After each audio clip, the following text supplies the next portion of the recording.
Michel Pousse et Michael Desbarans. On est au Bugarache. Donc tu vas nous raconter un petit peu sur les lieux, certaines précisions. Voilà. Alors pour ceux qui rechercheraient les traces de la communauté juive, donc, qui est arrivée ici au 6e siècle avant Jésus-Christ, donc elle arrive avant que Nabucodonosor envahisse donc la Judée. Ils ont avec eux l'Arche d'Alliance, la Ménorah, enfin ils ont le trésor du Temple Salomon, tous les objets cultuels. Donc il y a de fortes chances que les objets cultuels soient entre ce qui est derrière ce relief là, d'accord. Donc ils sont entre là et ici, dessous, d'accord. Bon, pour des raisons géologiques, il y a de fortes chances que l'Arche d'Alliance se trouve sous nos pieds. Puisque c'est un petit coffre nerveux. D'accord. Il lui faut beaucoup d'espace, hein, et il réagit énormément. Alors contrairement à ce que dit l'Église catholique, hein, l'Arche d'Alliance, elle n'est pas tombée en poussière, hein, elle est en parfait état de marche. Donc, par contre, si tu le prends d'un point de vue communautaire, hein, le secret, c'est le petit mont là-bas. Tu vois, au sommet de ce mont, tu vois, il y a deux traces, si tu veux, de rochers, des rochers en montant, et on va dire un belvédère au-dessus, là. D'accord. Ça s'appelle le pêche de Rhodes. C'est ce qui justifie dans l'église de Bugarache le vitrail, si tu veux, avec la roue de la fortune. En fait, c'est symbolique. Hein. Le pêche de Rhodes te permet à 360 degrés d'avoir une vue complète sur tout le système secret de la région. Donc, le pêche de Rhodes tape sur le Cardou, d'accord, avec sa base d'ovnis, avec ses trois ovnis enterrés, d'accord, trois ovnis donc en losange. C'est pour ça que derrière là-bas, à Arc, le blason des seigneurs de Voisin, c'est trois losanges à quai, c'est-à-dire ce sont trois losanges qui sont à côté à une sorte de couronne à l'envers, d'accord. Ce sont des meubles. Et en fait, dans l'héraldique, si tu veux, le losange c'est la fusée. La fusée, d'accord. Donc tu as trois fusées à quai. Ces trois fusées à quai, elles sont dans une grotte, hein, à la base du Cardou, là, au niveau de la Blanque, d'accord. Elles sont habitées, c'est-à-dire il y a trois pilotes dans chacune de ces trois fusées. Ce système là-bas, il permet, si tu veux, de contrôler. Ils doivent être en léthargie, avec un système, si tu veux, à partir du moment où, là-haut, entre 2020 et 2027, ils vont arriver, ils vont se pointer. Ils vont réclamer leur titre de propriété, c'est-à-dire leur titre de propriété sur tout ça, plus l'homo sapiens sapiens, puisque c'est eux qui l'ont créé. D'accord. Donc c'est Yahvé et les siens. Mais le problème, c'est qu'il y a un mouvement minoritaire de résistance au niveau des Elohim, et ce mouvement de résistance a choisi là-dessous pour y mettre un certain nombre de choses. Donc, tu as le corps de Jésus qui se trouve sur une grotte derrière nous. Alors, on est en train de savoir si est-ce que c'est une grotte qui est face au roc de l'abeille, ou est-ce que c'est une grotte qui se situerait en contrebas. Le point d'observation pour savoir, si tu veux, c'est le pêche de Rhodes, la vision du pêche de Rhodes que tu as d'en bas, d'accord. Et tu allies ça avec la 14e station du chemin de croix de Rennes-le-Château, où tu vois qu'ils amènent Jésus, si tu veux, ils rentrent Jésus dans une grotte, ça se fait de nuit. Ah oui, la lune aussi. La lune. L'arrière-plan, c'est le relief du pêche de Rhodes, d'accord. En fait, c'est comme si il filmait d'en bas, quelqu'un filme, si tu veux, quelqu'un filme en décalé par rapport au relief. Donc, ils mettent, si tu veux, le corps comme ça, d'accord. Et en arrière-plan, tu as le pêche de Rhodes. Mais le pêche de Rhodes, c'est pas simplement, si tu veux, la roue de la fortune symbolique, hein, de la fortune symbolique. Hein. C'est pas les pesos, hein, c'est pas l'argent, on s'en tape. Hein. On n'est pas là pour l'argent, hein, d'accord. C'est pas seulement ça. Le pêche de Rhodes, si tu veux, c'est un système de contrôle. Le pêche de Rhodes contrôle, si tu veux, toutes les mines, que ce soit les mines de fer ou les mines d'autres métaux qui sont de l'autre côté, d'accord. Et il contrôle jusqu'à la fontaine salée et les mines qui sont les mines de jet qui ont été introduites à un moment donné. Le problème, c'est que les mines de jet sont largement postérieures aux premières mines, d'accord. Et quand ils ont commencé l'exploitation du jet, il y a 4 mines de jet, il y en a 3 qui sont visibles, une quatrième, si tu veux, ils ont complètement éboulé la mine, d'accord. Donc là, quand ils ont tapé derrière, d'accord. Donc c'est tout ce relief, d'accord, derrière. Ils ont tapé derrière. En tapant derrière, c'est-à-dire en faisant une galerie artificielle mine de jet, d'accord, ils sont tombés sur des galeries beaucoup plus importantes. Le problème, c'est que dans ces galeries, il y a quelques centaines de juifs qui sont enterrés depuis le 6e siècle avant Jésus-Christ. Parce que là, le Pêche de Rhodes, c'est un poste de garde. D'accord. Là-bas, Rennes-le-Château, d'accord, entre 44 et 77, date de sa mort. Là-bas, c'est la ferme forteresse de Myriam de Magdala. D'accord. Puisque, après être arrivés ici, ils ont discuté avec la communauté leur a dit, puisque elle est reine, elle est veuve, d'accord, c'est ni une prostituée, ni une juive quelconque. On est bien sur elle est originaire de la tribu de Juda, d'accord. Elle est mariée à Jésus. Jésus est tué en l'an 31, mais elle est vivante. Les enfants ne sont pas ici. Les enfants, ils sont partis très loin au nord, et ils reviendront au 5e siècle, les enfants, avec les Visigoths. La lignée du Graal, c'est les Visigoths. Alors, donc, Pêche de Rhodes qui contrôle toute la zone juive et qui a un accès sur la zone gallo-romaine. D'accord.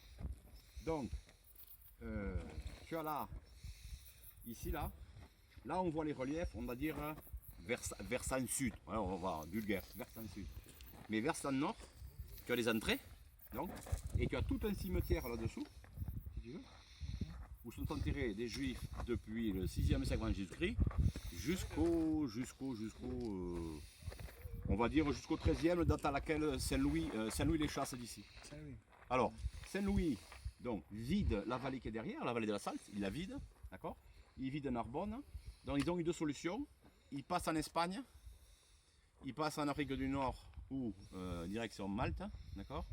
Et puis pour ceux qui n'avaient pas envie de partir, ils passent tout au bout là-bas, à Oppoul, chez les seigneurs d'Oppoul. Non, pas Oppoul Périlleux. Pas Paul Périlleux. Ah, c'est celui-là. Oppoul, la montagne noire. D'accord. Pourquoi? Parce que le seigneur d'Oppoul, d'accord, l'ancêtre du seigneur d'Oppoul, c'est Atolphe, le beau-frère d'Alaric Ier.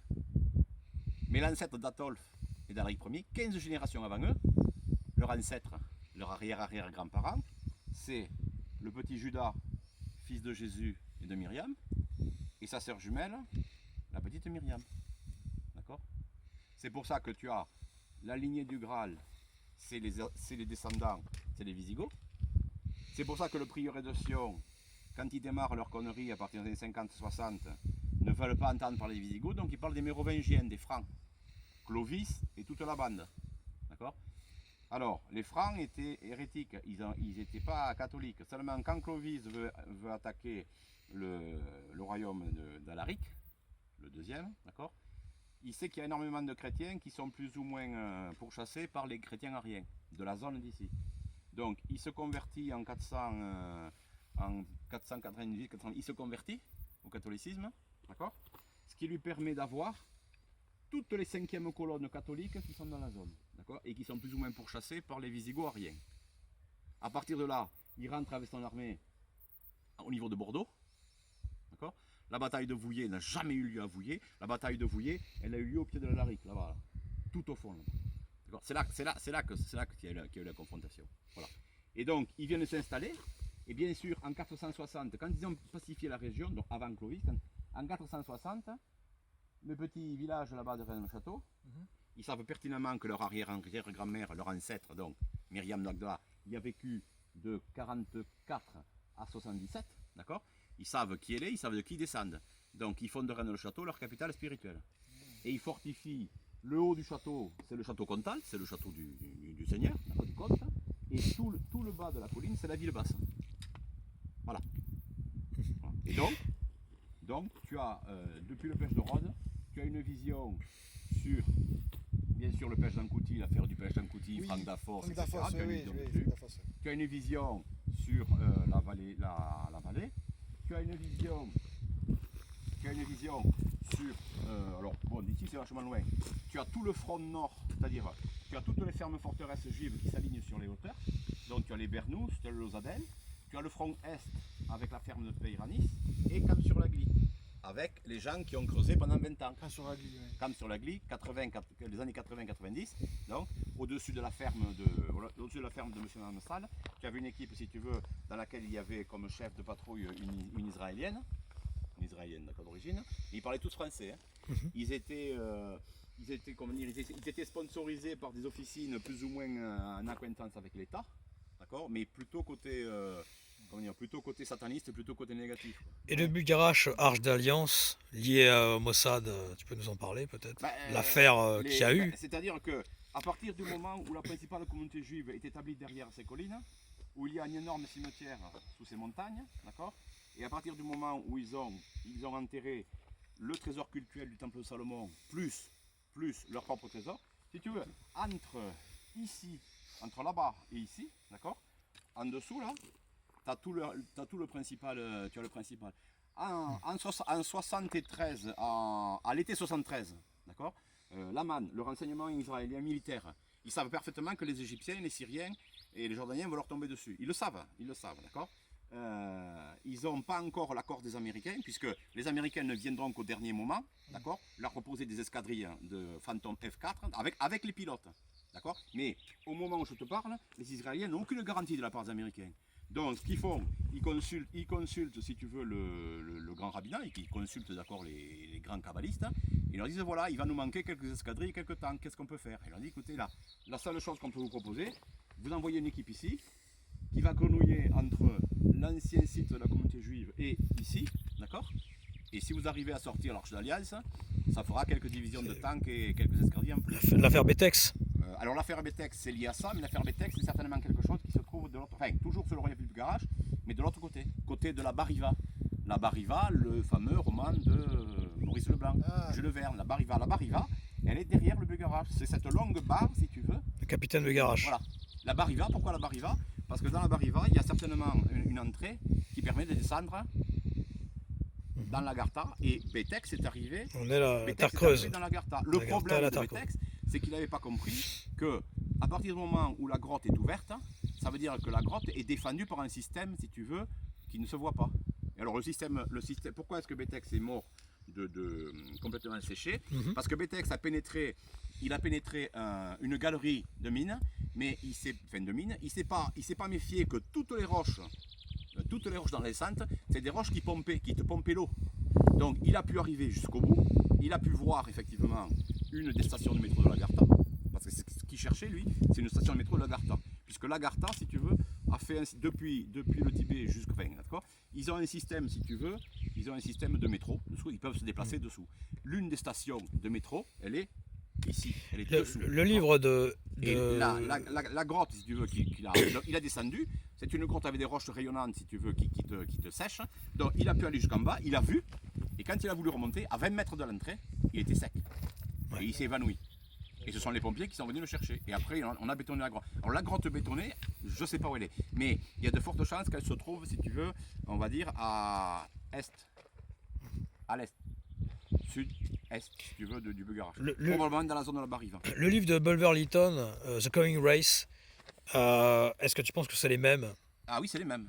Oui, c'est les mêmes. Bulwer Lytton, il t'explique que déjà à la fin du XIXe siècle, il t'explique que le grand problème de cette civilisation, c'est que chaque génération se déplace dans le monde souterrain pour créer sa propre cité souterraine, mais à la fin les Vrilya.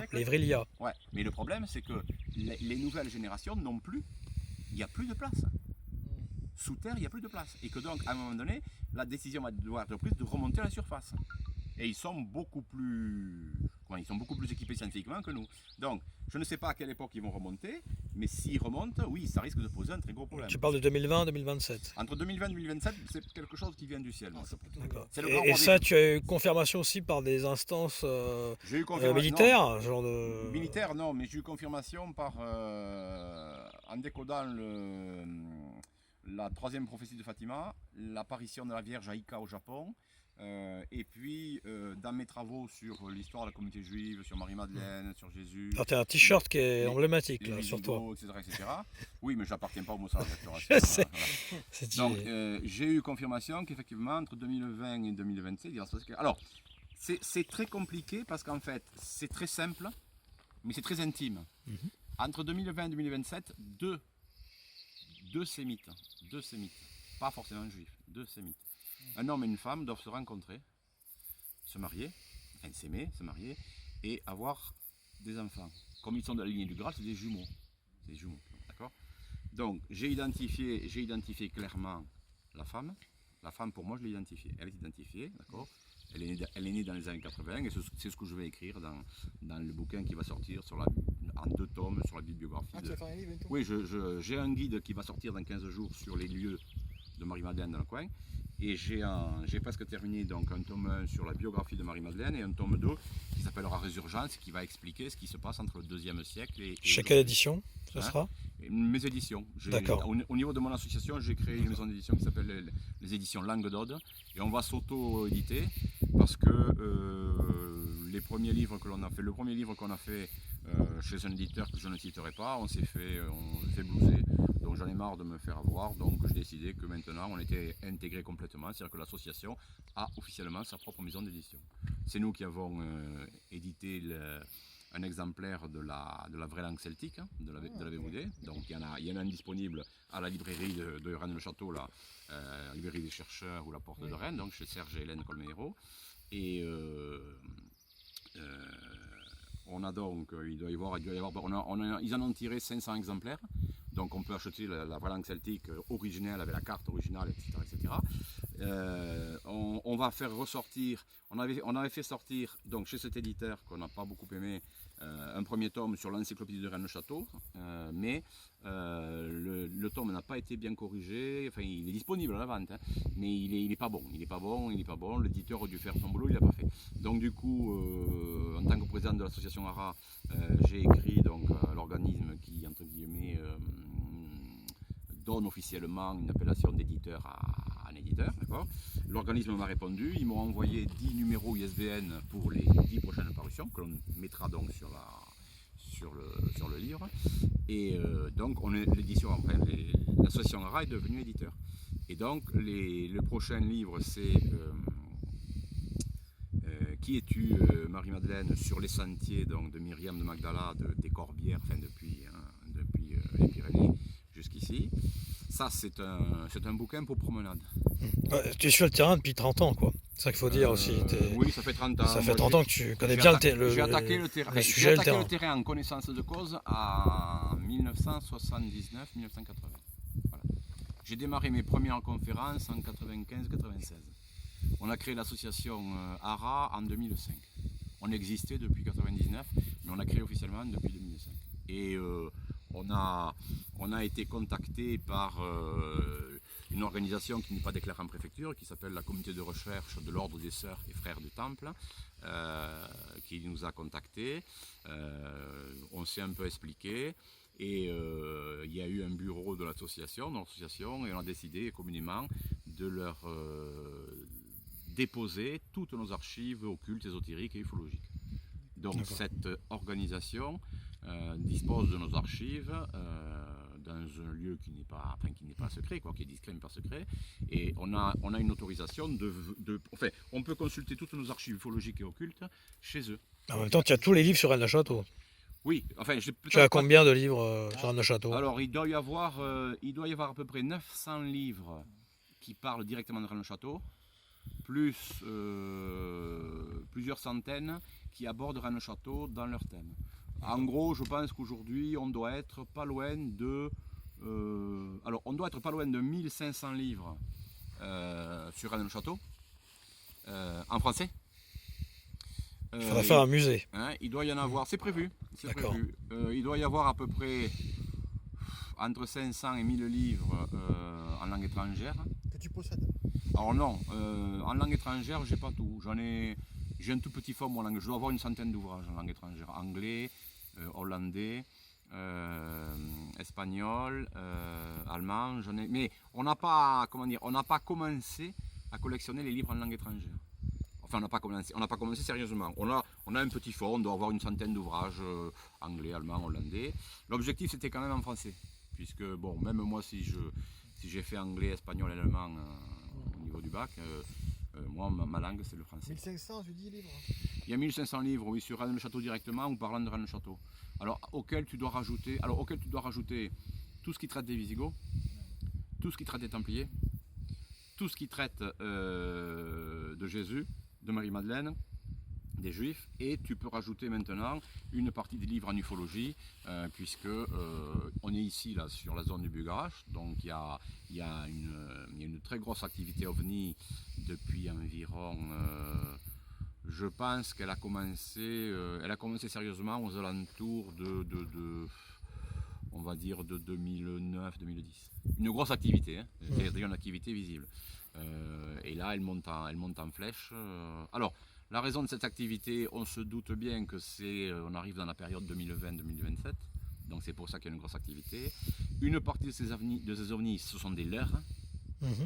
Ils sont réellement présents, on les voit réellement en photo, mais ce sont des leurres, c'est-à-dire ce sont des apparitions qui sont censées nous distraire pendant que les vrais se passent ailleurs. De toute façon, les vrais ovnis, les vrais extraterrestres sont toujours sous terre ici, là, sous nos pieds, ainsi que sous le... Non, on ne parle pas d'intraterrestres, on parle de bases souterraines si tu veux.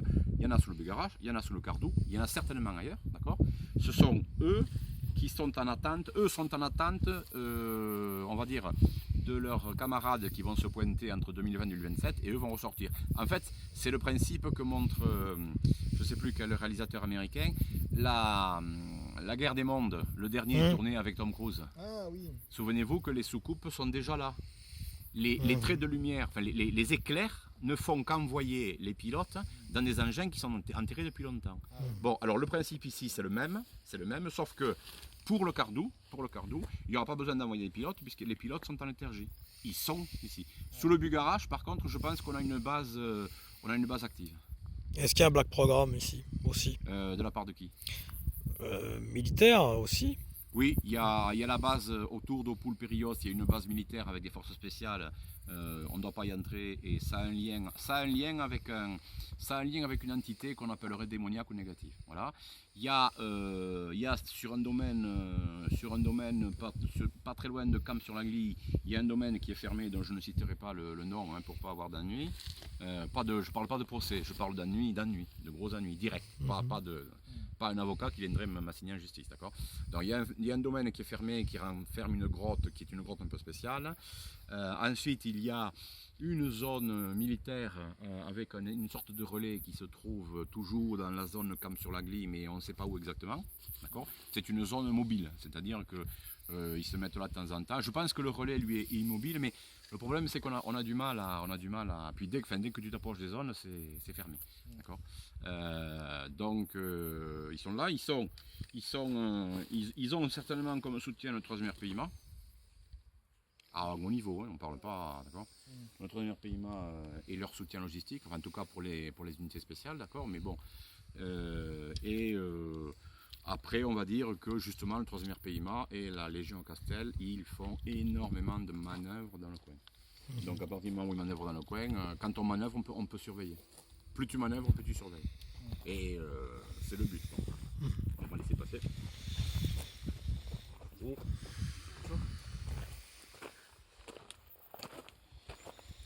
Par rapport à la vaissonnière, en fait,